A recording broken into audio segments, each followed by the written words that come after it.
Bismillahirrahmanirrahim. Assalamu alaikum dear students. I am your science teacher from the Rijal School Hafizabad. Today we are going to start our second lecture from chapter number 2 and today our topic of discussion is blood vessels. Blood vessels कहते हैं खून की नालियों को। ये बारीक tube like structures होते हैं जो कि पूरी बॉडी में ब्लड को सर्कुलेट करने का काम करते हैं। इनमें से ब्लड फ्लो करता है और पूरी बॉडी को सप्लाई होता है। आइए स्टार्ट करते हैं। Blood vessels. The blood travels throughout the body through blood vessels. The three types of blood vessels are arteries, capillaries and veins. हमारी बॉडी में जो ब्लड ट्रेवल करता है, पूरी बॉडी में ब्लड जो सप्लाई होता है वो ब्लड वेसल्स के ज़रिए से होता है। और मेन हमारी बॉडी में 3 तरह की ब्लड वेसल्स हैं, आर्टरीज, कैपिलरीज एंड वेन्स।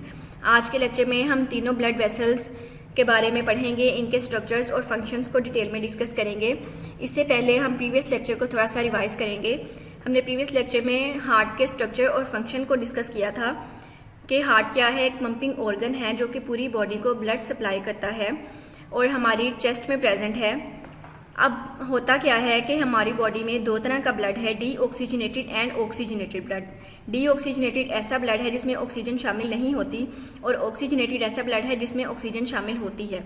हमारी बॉडी से डी ऑक्सीजनेटेड ब्लड इकट्ठा होकर हमारे हार्ट के पास आता है, हार्ट की राइट साइड पे। हमारे हार्ट की राइट साइड जो है उस डी ऑक्सीजनेटेड ब्लड को लंग्स के पास भेजती है, फेफड़ों के पास। वहाँ पे जो लंग्स हैं वो उस डी ऑक्सीजनेटेड ब्लड में ऑक्सीजन ऐड करते हैं और उसको बना देते हैं ऑक्सीजनेटेड ब्लड। अब वो ऑक्सीजनेटेड ब्लड लंग्स से फिर हार्ट के पास आता है। अब वो आएगा हार्ट की लेफ्ट साइड पे और हार्ट की जो लेफ्ट साइड है वो फिर उस ऑक्सीजनेटेड ब्लड को पूरी बॉडी को सप्लाई करती है। ठीक है, ये हमने लास्ट लेक्चर में पढ़ा था। अब आज के लेक्चर से इसका ये कनेक्शन है कि पूरी बॉडी से जो डी ऑक्सीजनेटेड ब्लड इकट्ठा होकर हार्ट के पास आ रहा है वो किस रास्ते से आ रहा है, किस जरिए से आ रहा है, और हार्ट जो ऑक्सीजनेटेड ब्लड सप्लाई कर रहा है पूरी बॉडी को वो किस जरिए से कर रहा है। तो ये काम होता है थ्रू ब्लड वेसल्स। पूरी बॉडी से जो डी ऑक्सीजनेटेड ब्लड आ रहा है वो हार्ट के पास आता है थ्रू वेन्स, और हार्ट जिस ऑक्सीजनेटेड ब्लड को बॉडी के पास भेजता है वो पंप करता है थ्रू आर्टरीज। और कैपिलरीज जो हैं वो बहुत छोटी छोटी ब्लड वेसल्स होती हैं जो कि बॉडी के दूसरे सेल्स और ब्लड के दरमियान में मटेरियल्स का एक्सचेंज करती हैं। तो आइए इनके बारे में डिटेल में डिस्कस करते हैं। सबसे पहले आप इस डायग्राम को देखें। ये शो कर रही है कि किस तरह से आर्टरीज, कैपिलरीज और वेन्स आपस में लिंक्ड हैं।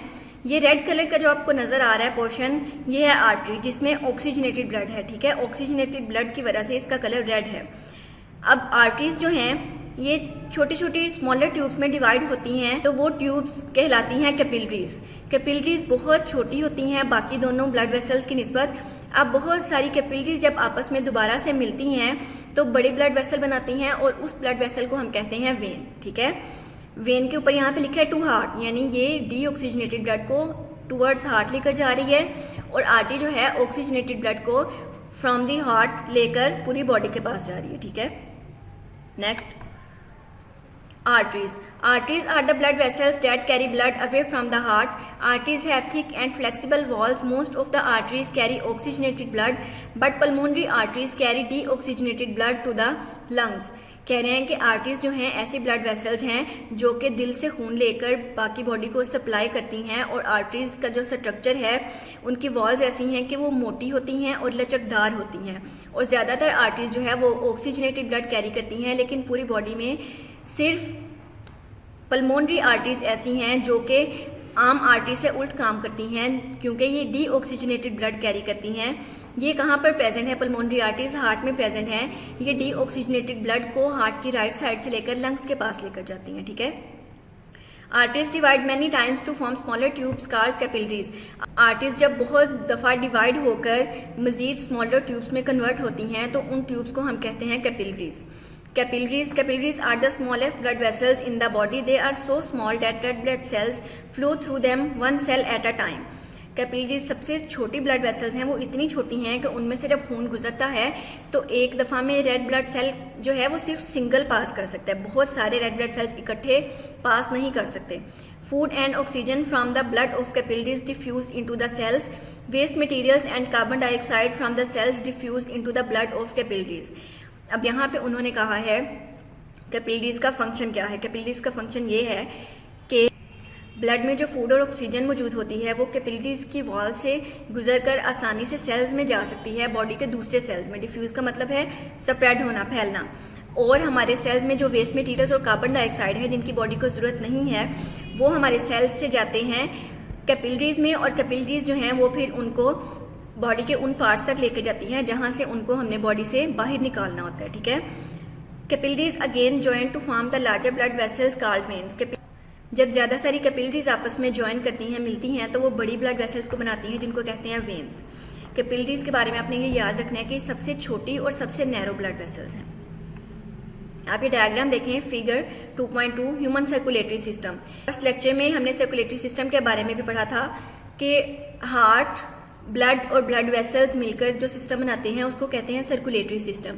अब आप इस डायग्राम में देख सकते हैं ह्यूमन बॉडी का उन्होंने स्केच बनाया है। एक साइड पे रेड कलर की ब्लड वेसल्स हैं और दूसरी साइड पे ब्लू कलर की ब्लड वेसल्स हैं। जो ब्लू ब्लड वेसल्स हैं उसको उन्होंने लेबल किया है वेन्स के साथ, ठीक है, क्योंकि they carry D oxygenated blood, और जब ब्लड में ऑक्सीजन शामिल ना हो तो वो डी ऑक्सीजनेटेड ब्लड कहलाता है, उसका कलर ब्लू होता है। जबकि रेड कलर की जो ब्लड वेसल्स हैं उनको उन्होंने कहा है arteries, because they carry oxygenated blood. ये है हार्ट की राइट साइड पे है वेन्स का सारा नेटवर्क, क्योंकि ये डीऑक्सीजनेटेड ब्लड लेके आ रही हैं, और लेफ्ट साइड से ऑक्सीजनेटेड ब्लड पूरी बॉडी को सप्लाई कर रही हैं आर्टरीज।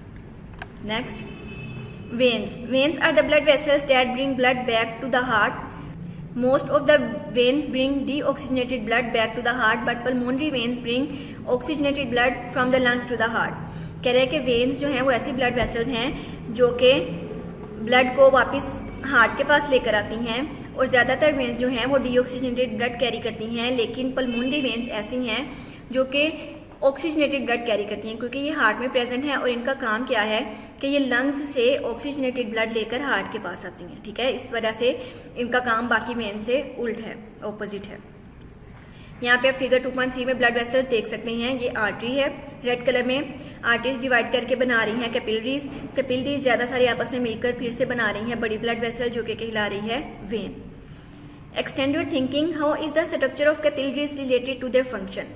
कह रहे हैं कि कैपिलरीज का जो स्ट्रक्चर है वो उनके फंक्शन को किस तरह से आसान बनाता है। तो उनका फंक्शन चूँकि ये है कि वो मटेरियल्स का डिफ्यूज़ करवाते हैं between the cells and blood, यानी बॉडी के दूसरे सेल्स और ब्लड के दरमियान जो मटेरियल्स का तबादला होता है, वेस्ट मटेरियल्स का, गैसेस का, वो करवाती है कैपिलरीज। और कैपिलरीज का स्ट्रक्चर कुछ यूँ है कि उनकी वॉल्स बहुत थिन हैं और वो बहुत नैरो हैं और स्मॉल ब्लड वेसल्स हैं। तो जब उन्होंने मटेरियल्स का एक्सचेंज करवाना है तो उनकी जो थिन वॉल्स हैं वो बहुत आसानी से और तेज़ी से मटेरियल्स को पास करने देती हैं अपने अंदर से, ठीक है। इस तरह से उनका स्ट्रक्चर जो है वो उनके काम को आसान बनाता है। कैपिलरीज की जो वॉल्स हैं वो सिंगल सेल की लेयर से बनी होती हैं और उस सिंगल लेयर से मटेरियल्स का गुजरना मुश्किल नहीं होता बिल्कुल भी। Your home task includes long question number 2, compare the structures and functions of blood vessels. Blood vessels के स्ट्रक्चर्स और फंक्शंस को आपस में कंपेयर करें, उनको बयान करें। कंपेयर का मतलब होता है मुवाजना करना। अब इस क्वेश्चन का आंसर जो है ब्लड वेसल्स की तीनों टाइप्स आपने एक्सप्लेन करनी है इसके आंसर में। जितना आज का लेक्चर है वो सारा लॉन्ग क्वेश्चन नंबर 2 का आंसर कहलाएगा except the extend your thinking block. इस ब्लॉक के अलावा बाकी सारा लेक्चर इसका आंसर है, ठीक है। Thank you so much for listening. Allah Hafiz.